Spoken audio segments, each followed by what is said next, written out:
कोई व्यक्ति अपने जीवन में कितनी बार गुरु धारण कर सकता है? देखिए, सनातन धर्म में मुख्य 16 संस्कार हैं। आप और हम सब मनुष्य द्विज हैं, क्योंकि हमारा एक संस्कार गर्भ के अंदर ही हो जाता है और अन्य संस्कार जिसमें उपनयन संस्कार है, यानी कि यज्ञोपवीत संस्कार। जब हम शिक्षा के लिए विद्यालय में जाते हैं, गुरुकुल इत्यादि में जाते थे, तब होता था उपनयन संस्कार, यज्ञोपवीत संस्कार, जो कि जीवन में केवल एक बार ही होता है। यज्ञोपवीत संस्कार, एक बार यज्ञोपवीत संस्कार होने के बाद आप यज्ञोपवीत का धागा बदल सकते हो, परंतु वो संस्कार की पूरी प्रक्रिया बार बार नहीं होगी। किस प्रकार कि विवाह का संस्कार, पाणी ग्रहण संस्कार केवल एक बार ही होता है। यदि वो विवाह टूट जाए, किसी कारणवश मृत्यु हो जाए या महिला विधवा हो जाए, तो पुनः यदि उसका विवाह करना पड़े तो संस्कार दोबारा नहीं होगा। केवल लोकमत के हिसाब से, लोक रीति के हिसाब से, रिवाज के हिसाब से उसको अमुक अमुक वर के साथ भेज दिया जाता है। कन्यादान एक बार ही होता है। एक बार कन्यादान हो चुका तो उसके बाद पुनः उसी कन्या का दोबारा कन्यादान नहीं होगा। उसी प्रकार अंत्येष्टि क्रिया में यदि मृतक शरीर को एक बार अग्नि दे दी गई तो पुनः अग्नि दिए हुए शरीर को राख होने के पश्चात आप दोबारा वो संस्कार की प्रक्रिया नहीं कर सकते। बार बार तर्पण और पिंडदान कर सकते हैं, परंतु अग्निदाह केवल एक बार ही मृतक शरीर का होगा। आगे आपने पूछा कि कोई भी व्यक्ति कितने गुरु बना सकता है। देखिए, भगवान दत्तात्रेय जी के 24 गुरु थे।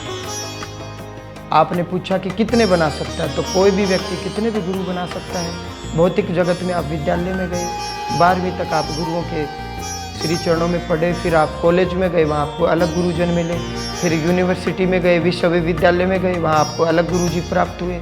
उसके बाद PhD की तो वो गाइड कोई और थे।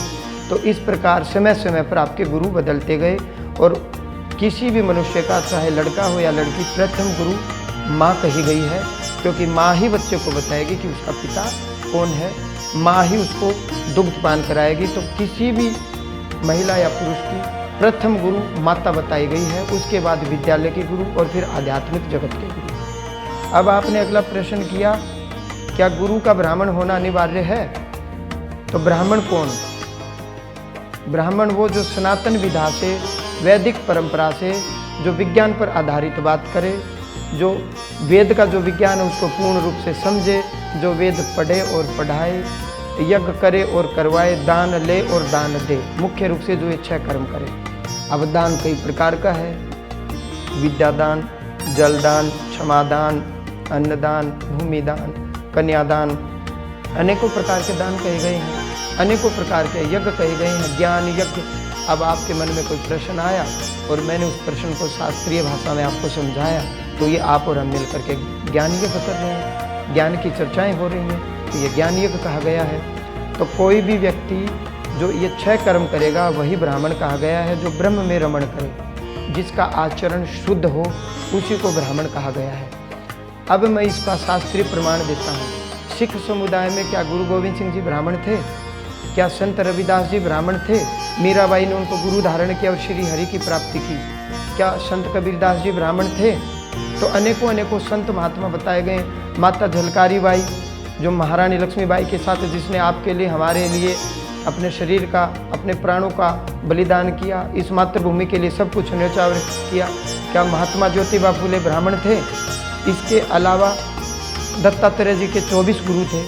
आप तो कह रहे हो ब्राह्मण, इसके विपरीत मैं तो यह कहूँगा कि उन 24 गुरुओं में कबूतर, सूर्य, पिंगला, वायु, मृग, समुद्र, पतंगा, हाथी, मधुमक्खी, मछली, कुरर पक्षी, कुमारी कन्या, सर्प, तीर बनाने वाला, मकड़ी, भृंगी, अजगर और भौरा और भ्रमर, ये सब कुछ, इनको देखते हुए भगवान दत्तात्रेय जी ने ज्ञान प्राप्त किया, ज्ञान अर्जित किया।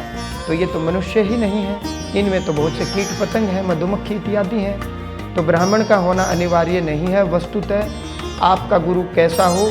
जो शास्त्र की भाषा को समझे, वेद को तत्व से जानता हो, जो परमात्मा को तत्व से जानता हो, मानता हो, और आप गुरु की बात को पूर्ण रूप से मानते हो।